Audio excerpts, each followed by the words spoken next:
Alors, rééducation qu'on peut proposer à Christine. Il y a plusieurs choses.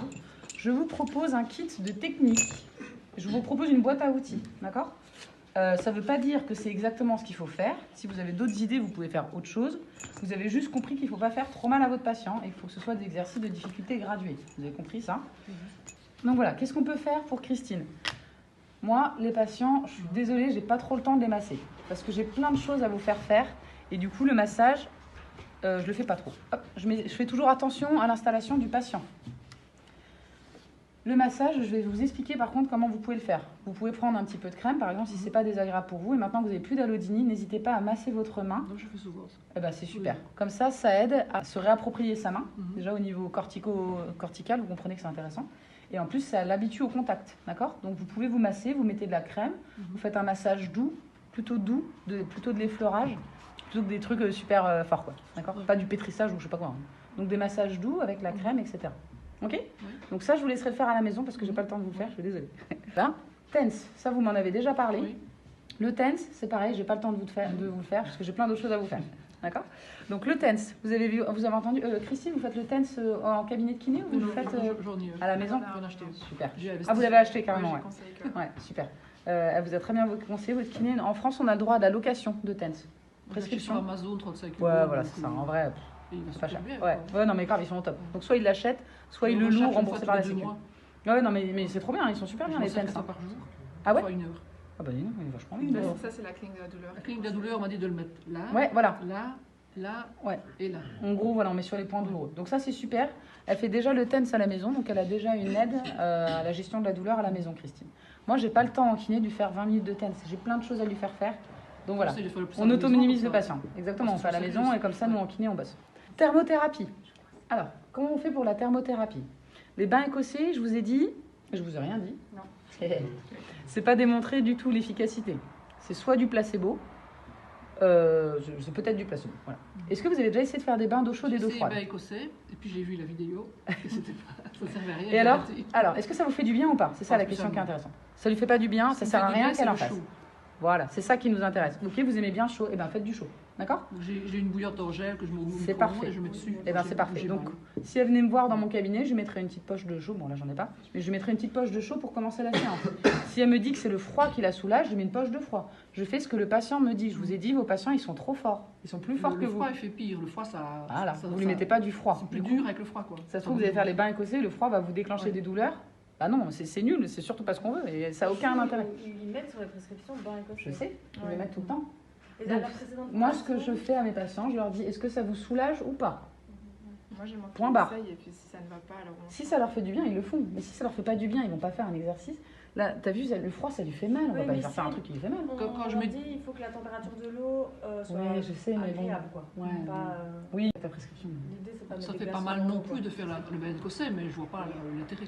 Si ça vous soulage pas, je vois pas l'intérêt. Le chaud, quand il y aurait des soi-disant trucs, machin, vasomoteur, je sais pas quoi, que dalle. Quand je mets du chaud dessus, après les doigts plient mieux une fois que j'ai mis du chaud. Ça c'est cool, ça m'intéresse plus. Donc le chaud, très bien. Christine, elle fera du chaud à la maison, elle le fait déjà. Elle fait déjà tout, bon, grâce à Maud, j'imagine que tu l'as beaucoup aidé, les vidéos que vous avez vues, etc. Vous avez vu, elle a déjà, tout ce que je suis en train de lui dire, elle le fait déjà. Pour l'instant, j'ai rien fait. Ouais, je veux bien qu'on passe. Mobilisation, alors ça, c'est obligatoire. Donc là, c'était juste des aides des techniques d'aide à la gestion de la douleur. Mobilisation obligatoire. Qu'est-ce que je peux lui faire à Christine, à votre avis, comme exercice? Là, vous voyez sa main? Vous voyez, donc elle a des raideurs au niveau des doigts. Est-ce que je peux me permettre de bouger vos doigts? Vous êtes d'accord? Vous demandez la permission au patient aussi. D'accord? Vous imposez pas le truc. Votre patient, il faut qu'il soit d'accord pour le mobiliser, le toucher. Parce que du coup, s'il est d'accord déjà, si vous êtes d'accord que je vous touche, vous allez peut-être plus vous laisser faire que si j'arrive et que je vous plie vos doigts comme ça. Donc, est-ce que vous êtes d'accord pour qu'on bouge les doigts? Est-ce qu'on peut essayer de les plier ensemble pour que vous puissiez me montrer comment vous faites? Ça se voit jusqu'où vous êtes capable d'aller? Ok, donc là, vous êtes au max? Très bien. Le problème, c'est le petit doigt qui vient se bloquer. Ah, il vient se bloquer avec les autres. Ah oui, alors des fois, vous avez des doigts qui tournent. C'est pas dû à une fracture, un trouble rotatoire. Hein. C'est les muscles qui se contractent un peu n'importe comment et du coup, ça fait vriller. Ça va partir. Ouais, ça va partir. Déjà moins, ça va déjà mieux. Ah bah vous voyez, c'est en train déjà de partir. C'est parfait. Donc voilà, là, qu'est-ce que vous constatez? Petit bilan, on fait la partie bilan du coup en même temps. Vous voyez quoi là? Un manque de mobilité. Manque de mobilité en flexion des doigts. Je vais regarder un petit peu, est-ce que ça tend? Ça tend un peu, mais qu'est-ce que je vois? MT, c'est pas mal. Qu'est-ce qu'on voit d'autre? Déficit d'extension des IVP. Je vais regarder quand même votre poignet. Est-ce que votre poignet il bouge bien? Non, mais il fait mal là quand il se plie. Il fait un petit peu mal, pardon, je suis allée trop vite. Non, Non, il ça fait va. mal. Mais vous sentez qu'il fait un peu mal. Je Et bah, sais vous voyez, pas. finalement, le poignet, il plie mieux que les doigts qui n'ont rien eu à la base des doigts. Mhm. D'accord? Donc Ouais. ça, c'est le principe de l'algo. Vos patients vous diront, mais pourquoi j'ai mal au doigt et pourquoi il ne bouge pas? Je me suis cassé le poignet, ça n'a aucun sens. Vous leur répondez, l'algo n'a aucun sens. Je leur réponds tout le temps ça, je leur dis, j'en sais rien, on comprend rien. Ils disent, d'accord. Donc voilà, là en gros il y a des raideurs sur les doigts. Vous avez bien constaté, j'ai l'impression que même c'est ce qui vous, j'ai l'impression qu'au quotidien ce qui vous gêne c'est le déficit de flexion des doigts Oui, là, voilà. plus que votre déficit de mobilité du poignet. Mhm. Votre poignet il vous gêne pas tant que ça Mais finalement. non. Vous avez vu, la pathologie initiale ne la gêne quasiment plus actuellement. Il y a un déficit d'extension de poignet qu'il faudrait travailler. Mais là pour la démonstration là aujourd'hui, je vais vous montrer juste 2 exercices. Mhm. Je ne peux pas vous en montrer beaucoup plus, mais là typiquement je fais une priorité de ce qu'elle a besoin de travailler. Qu'est-ce que je vais faire? Je vais faire 2 exercices, à votre avis je vais faire lesquels? Bandage. Ouais, bandage, tout à fait. Typiquement, là, le bandage, c'est parfait. C'est exactement ce qu'on veut. Elle n'arrive pas à toucher la paume. Il faudrait faire du chaud, mais on ne peut pas faire de chaud. Et qu'est-ce que je ferais? L'escargot, là. On peut faire de l'escargot. Ouais, c'est pas ça que je pense. Allez-y, mais proposez, parce que tout ce que vous allez dire, à mon avis, c'est bon.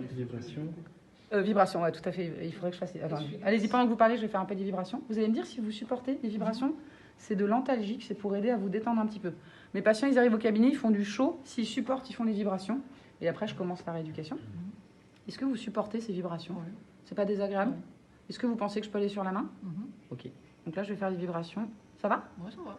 Voilà. Donc là, je fais des vibrations sur la face dorsale. Je remets une petite mousse. Je fais attention à l'installation de la main. Pardon. Une vibration sur la face dorsale des doigts. Je vais vous expliquer tout à l'heure le relâchement des extenseurs. Qu'est-ce que je peux faire d'autre pendant que je fais un petit peu de détente? MP. Alors, qu'est-ce que je fais? Raisonnement. Là, le but, c'est de vous faire raisonnement clinique. Voilà, posture en flexion de MP. Bien. Ouais, exactement, c'est ça. C'est comme ça. Voilà, très bien, madame. Donc ça, vous le referez avec Maude. Mhm. Regardez 5 minutes. Et l'idéal, ce serait que Maude, au fur et à mesure, elle aille de plus en plus loin. Surtout quand vous aurez bien fait le show, vous verrez, en plus, ce sera beaucoup plus simple de faire plus loin. On va juste regarder, on ne sait jamais au cas où. Là, j'ai pas bien fait comme il faut, mais est-ce que ça plie déjà un peu mieux? Je sais pas. Est-ce que vous avez l'impression que ça plie déjà un peu mieux ou pas? Non. Enfin, Peut-être, ouais. je sais pas. Je saurais pas dire. Vous saurez pas dire. Donc là, je l'ai pas fait comme il faut l'exercice, mais vraiment, j'ai des patients, quand je leur fais chaud, vibration, avant la séance, je regarde. Mhm. Chaud, vibration, bandage, on replie, ça, on a déjà gagné 1 cm pour se rapprocher de la paume. Deuxième posture, là je vais vous faire une posture pour essayer de gagner en flexion à ce niveau-là. Je vais mettre une petite tige ici et vous allez me dire si c'est supportable. Excusez-moi, je vais mettre votre pouce comme ça. Vous allez me dire si l'appui contre la tige vous fait mal ou pas. Non. Ça fait pas mal? Non. Ok. Si ça lui avait fait mal, j'aurais mis une mousse. Attention pour les algos, on demande en fait. Bah, vous demandez à votre patient, c'est pas compliqué. Communiquer avec le patient, ça résout plein de problèmes. Ou pas d'ailleurs. Ça empêche les problèmes plutôt. Je vais amener tout doucement vos doigts en flexion. D'accord? Vous allez continuer à vous détendre. On va faire exactement la même chose que le bandage. Si c'est trop douloureux, vous me dites stop. Mhm. Enfin, quand c'est trop douloureux, vous me dites stop. Et je m'arrêterai un peu avant. Je prends ma mousse, je pousse doucement. Et vous me dites stop. J'ai l'impression qu'il y a des doigts qui sont plus souples que d'autres. Ouais. Ouais. Donc les 2 derniers Les sont deux plus derniers raides. sont plus raides, ouais. Et les 2, ils vont derniers, plus loin. problème, Ouais, ok. Donc là, est-ce que je suis au max pour les 2 derniers? Vous allez voir comment je fais dans ce cas-là. Les derniers, là, ça fait mal. Ouais. Ouais, ok. Donc je bloque pour les 2 derniers. Mais je me suis mal mis les sur deux mon plateau, premiers vous voyez. pour aller beaucoup plus loin. Ouais, ok. Je prends en compte l'information. Là, je suis trop loin, je me suis gourée, j'aurais dû me mettre là, c'est fait pour. Je vais peut-être devoir piquer des... Est-ce que je peux avoir un sachet à côté des voisins, s'il vous plaît? Je me suis mal positionnée, mais tant pis, j'ai pas le courage de recommencer. Enfin, j'ai pas le temps aussi. Ça tire les 2 derniers, là, vous sentez? Les derniers, ça tire, ouais. Ça tire. Donc là, c'est dommage, elle tire les 2 derniers, ça veut dire pas les 2 premiers. Elle a dit, je peux aller beaucoup plus loin. Merci beaucoup. Qu'est-ce que je vais faire? Je vais pousser ses doigts et je vais rajouter des cales juste ici. Hop, je mets toujours celle en mousse, je mets pas la rigide direct sur sa peau. Je mets une en mousse ici et je vais recaler des rigides juste là et je vais m'arrêter avant. Donc là, j'ai une posture spécifique qui me permet donc de travailler juste les 2 premiers doigts qui bougent mieux comme vous me l'avez dit. Je peux mettre encore ou pas? Ouais, encore, ouais. Ouais, alors là, je peux même carrément venir rajouter une tige. Ouais. C'est mieux là? Mhm. Hop, je remets une tige ici. Soyons fous. Soyons fous. Est-ce que ça va? Ah, ça va. Ça commence légèrement à faire mal, mais c'est supportable. C'est supportable. Ouais. Parfait. Donc là, on a une bonne posture. Nickel. Et encore, elle n'est même pas échauffée. Hein. Je suis sûre qu'on pourra aller plus loin et tout. Voilà, 5 minutes. Vous pensez que vous pourriez tenir 5 minutes comme ça? Oui. Ok. Un quart d'heure, voilà. Un quart d'heure même, c'est super, nickel. Au cas où après ça tirerait plus assez dans la théorie, où je vous laisserai vraiment 5 minutes, ça va pas être le cas, mais je pourrais vous donner des calques que vous pourriez rajouter pour augmenter la tension en fait sur vos tissus, parce qu'en fait au bout d'un moment on s'habitue. Vous verrez quand vous le ferez avec Maud, Oui, quand on fait le pour aller photo, donner des calques. Je lui demande Tu lui donnes des d'avancer calques. quand J'avance. C'est parfait. avec l'autre patient. C'est parfait. C'est bon pour vous la mobilisation? Là j'ai traité la périphérie. Je suis en train d'essayer de soulager la main de la patiente. Si je fais que ça, c'est absolument pas suffisant. Le but, c'est de rééduquer aussi le cerveau. Vous avez compris qu'il y a un problème au niveau cortical. Donc, il faut rééduquer aussi le cerveau. D'accord? Donc, comment on va faire? On va venir faire ce qu'on appelle de l'imagerie motrice. Et donc, ce qui est pas mal démontré dans la littérature, c'est l'imagerie motrice graduée de Moseley. Donc, c'est pas que le miroir. C'est l'imagerie motrice graduée. Donc, il y a plusieurs choses qu'on va pouvoir faire. C'est d'abord la reconnaissance de latéralité. Mon téléphone. Sinon, j'ai droite-gauche sur ma... Tu l'as? Bah, c'est parfait. Bon, bah, oui. Ouais, c'est bon, je l'ai. Est-ce que tu l'as déjà fait faire? Oui, avec des Et petites alors cartes. Bah, Ah, avec des petites cartes, Oui, ok. au début, je lui donne et puis... Ok, on va regarder rapidement. Test. Je teste en direct. Est-ce que vous reconnaissez la droite de la gauche? Application, Orientate, Moi, je l'ai gratuit. l'application. Ah, bah, c'est parfait. J'ai déjà sur mon téléphone. Nickel. Vous avez déjà. Oui, parce que j'ai déjà vu mes vidéos. Bah, j'ai dit d'aller voir des petits trucs qu'on trouvait facilement. On va juste tester, madame, voir si elle fait beaucoup d'erreurs ou pas. Excusez-moi. Sur la reconnaissance de latéralité. Vous imaginez ma patiente qui n'arrive même pas à dire gauche. On est loin du truc. On va essayer. Donc, vous devez juste répondre si c'est une droite ou une gauche. On va regarder si vous faites beaucoup d'erreurs ou pas. Voilà. Alors, gauche. Ouais, super. Donc, allez-y, je vous laisse le faire. Voilà. On va voir un petit peu ce que ça donne au niveau du score. Je galère tout le temps, celle-là.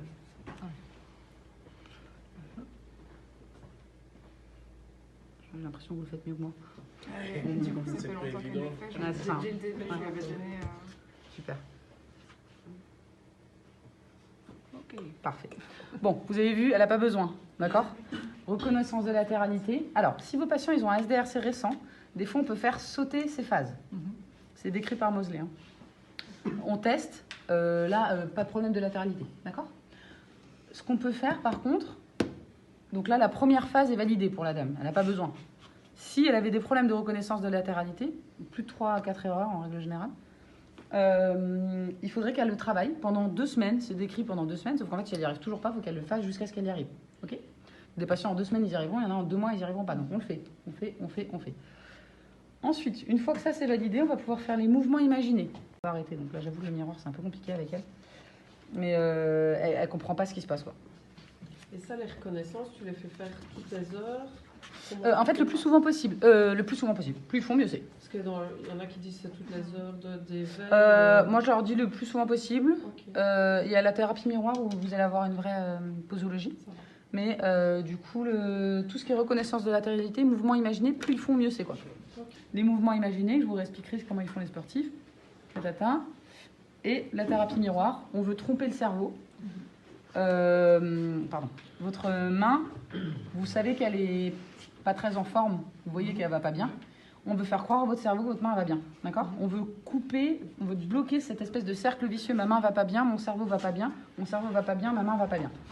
On essaie de bloquer ce cercle vicieux. Alors là, j'ai fait avec ça, vous pouvez faire avec d'autres choses. Là, je mets tout simplement le miroir. Pardon, excusez-moi, je vais mettre là. Il y a plein de posologies possibles pour la thérapie miroir. Je vais vous décrire. On va voir. Je vais réfléchir. Il y a plein d'articles, plein de choses. Si vous avez l'habitude déjà de faire des choses, vous pouvez. Enfin voilà. Il y a pas mal de choses qui se. Comment dire? Je vais y arriver. Qui se contredisent. Il y en a qui disent qu'il ne faut pas bouger en même temps. Il y en a qui disent qu'il faut bouger.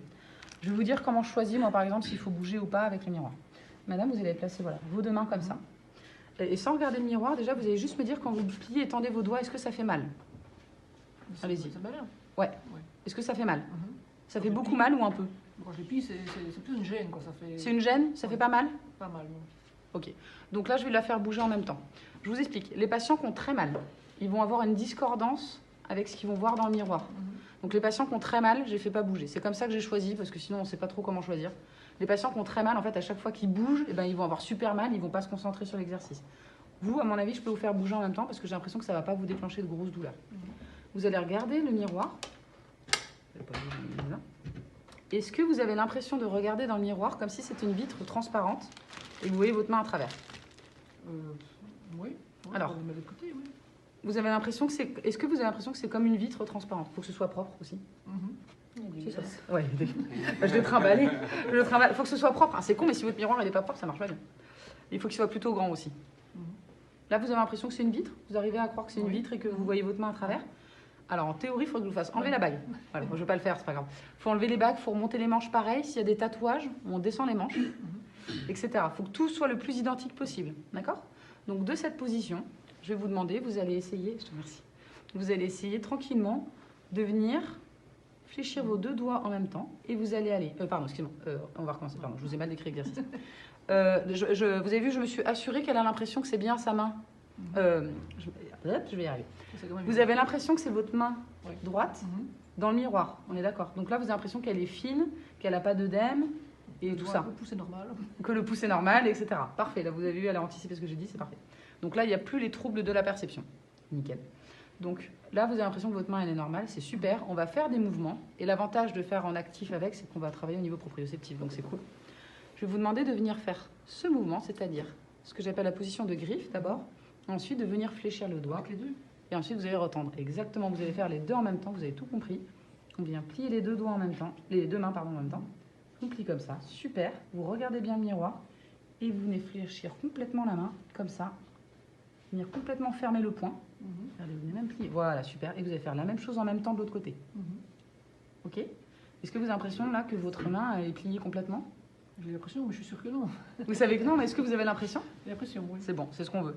Elle le sait, la patiente. Elle sait très bien que sa main n'est pas pliée. Ouais. Mais est-ce que vous avez l'impression qu'elle plie? J'ai l'impression qu'elle est pliée. Parfait, c'est ce qu'on veut. Ok? Ah, celui-là, il a l'impression qu'il part. C'est bon, parfait. Là, vous avez l'impression qu'il tend. Ouais. Ok, super. Montrez-moi bien, du coup, avec votre main gauche. Vous avez l'impression que votre doigt, il est comme ça? Ouais, j'ai l'impression qu'il se met comme ça. Ok, donc là, vous avez l'impression que l'articulation qui est un peu crochue, d'habitude, là, elle est plus crochue. Moins crochue. Ah, ça, c'est top. Donc là, vous n'avez pas l'impression que votre index, c'est un index de sorcière? Non. Cool, parfait. Je vous laisse ouvrir vos yeux. Oui. Ah bah ouais, le doigt de sorcière est toujours là, malheureusement. Mais à force de travailler, ça va partir. Ok? Vous avez compris le principe? C'est trop bien. Tu as combien de fréquences 75. Intensité, j'en sais rien. Et je sais pas pourquoi j'arrive pas à l'augmenter. Je crois qu'il faut que je mette en charge. Quand je peux plus l'augmenter, c'est qu'il faut le mettre à charger. D'habitude, il met quand tu n'as pas de bouton. On peut mettre chargé. Ouais, on va le mettre un peu à charger. Ouais. On va la tester cet après-midi. Ah Ouais. Je finis juste la démonstration, comme ça Christine peut rentrer chez elle. Là, le but, imagerie motrice, le but c'est de créer une illusion proprioceptive du mouvement. On réconcilie le cerveau avec la main. Le but de l'imagerie motrice, pour faire très simple, c'est de faire croire au cerveau que la main va bien. Le cerveau, il envoie des informations qui sont fausses à la main et qui fait croire que la main va pas bien du tout, sauf qu'au bout d'un moment, elle va vraiment pas bien en fait. C'est que des trajets, excusez-moi, c'est que des informations, la main va mal, le cerveau va mal, le cerveau va mal, la main va mal. C'est ça, il se renvoie la balle. Le but, c'est de réconcilier le cerveau avec la main. Ok? Donc là, du coup, on va faire en sorte de faire croire à votre cerveau que votre main va bien. Il va se dire, mais attends, si ma main elle va bien, pourquoi j'arrête pas d'envoyer des informations de douleur? J'ai aucune raison de faire ça. D'accord?